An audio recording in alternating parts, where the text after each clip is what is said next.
Chaque année, l'Arve charrie 700 000 mètres cubes de sédiments.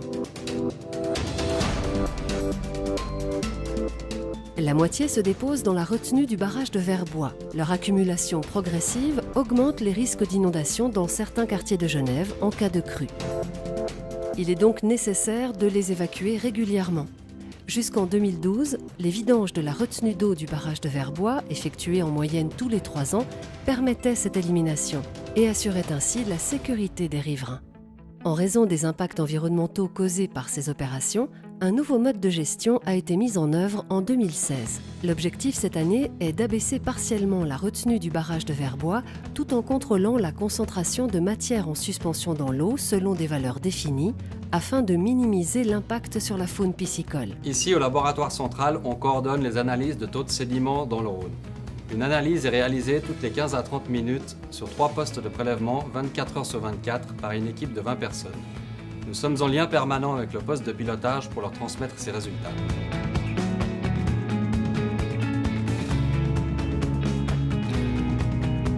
Nous sommes ici dans la salle de commande du barrage de Verbois. Nous pilotons les opérations dans cette salle 24 heures sur 24. L'objectif est de déstocker environ 1 million de mètres cubes de sédiments du réservoir de Verbois sur environ 10 jours. 1 à 3 tonnes par seconde de sédiments transitent par les vannes du barrage de Verbois. Il est important d'effectuer un réglage fin et continu de ce transit afin d'assurer la maîtrise des matières en suspension. Cette action est accompagnée par les barrages de Chancy-Pougny et de la Compagnie nationale du Rhône. En complément des abaissements contrôlés, le nouveau mode de gestion prévoit également d'accompagner les crues de larves en augmentant les vitesses d'écoulement du Rhône grâce à un apport du lac Léman et ainsi limiter l'accumulation des sédiments et d'effectuer des dragages ponctuels sur certains secteurs du Rhône genevois.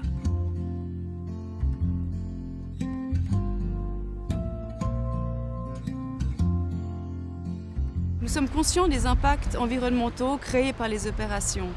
En collaboration avec l'État de Genève et les services de la pêche notamment, ainsi que les associations de pêcheurs bénévoles, nous mettons en place des mesures pour limiter les impacts sur la faune piscicole notamment. Par exemple, des pêches de sauvetage dans des étangs qui se déconnectent et qui s'assèchent. En parallèle, nous menons des suivis par télémétrie sur des poissons qui ont été au préalablement marqués, et ceci durant toute la période de l'abaissement du Rhône.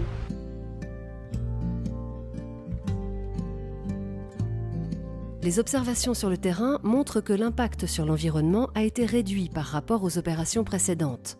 Le bilan détaillé, à paraître à la fin de l'année 2016, devra le confirmer. Ces résultats permettront d'optimiser le protocole d'abaissement en vue des abaissements futurs.